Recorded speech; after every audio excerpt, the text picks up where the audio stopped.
In today's video, I'm going to show you how to use an adjustment clip in DaVinci Resolve 20 for batch effects, so you can apply the same look, zoom, blur, or color changes to multiple clips at once without editing every clip individually.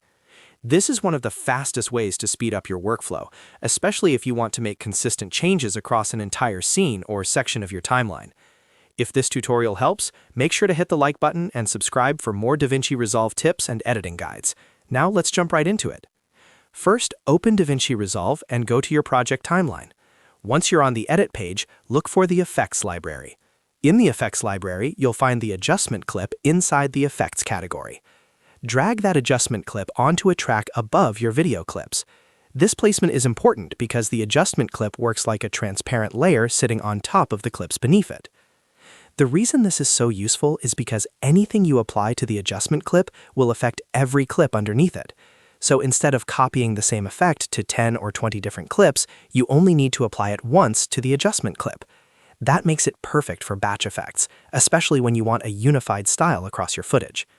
Next, stretch the edges of the adjustment clip to cover the exact section of footage you want to modify. You can drag the ends left or right to make it longer or shorter. The length of the adjustment clip controls how long the effect will last across the timeline. So if you want the effect to apply to the entire scene, make sure the clip spans the full section of video you want changed.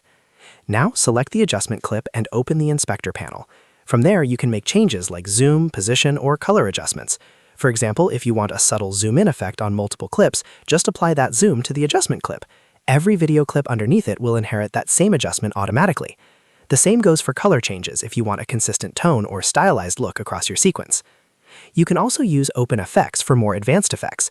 To do that, open the OpenFX library and drag an effect like blur directly onto the adjustment clip. This is extremely helpful if you want to add a soft blur, a cinematic glow, or even a film grain effect to a whole section of your edit.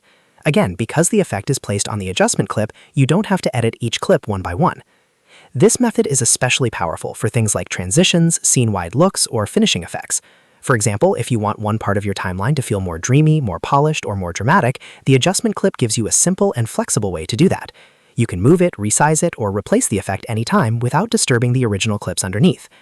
If you're working on larger projects, this can save you a huge amount of time. It also keeps your timeline cleaner and easier to manage because you're centralizing the effect in one place instead of spreading the same settings across multiple clips. That means faster editing, easier revisions, and a much smoother workflow overall. So to recap, the process is simple. Add an adjustment clip above your footage, stretch it to the right length, then apply your zoom, color correction, or blur effect to that adjustment layer. Everything below it will be affected automatically. Once you get comfortable with this, you'll probably start using adjustment clips in almost every project. If this video helped you, please give it a like and subscribe for more DaVinci Resolve tutorials. Thanks for watching, and I'll see you in the next one.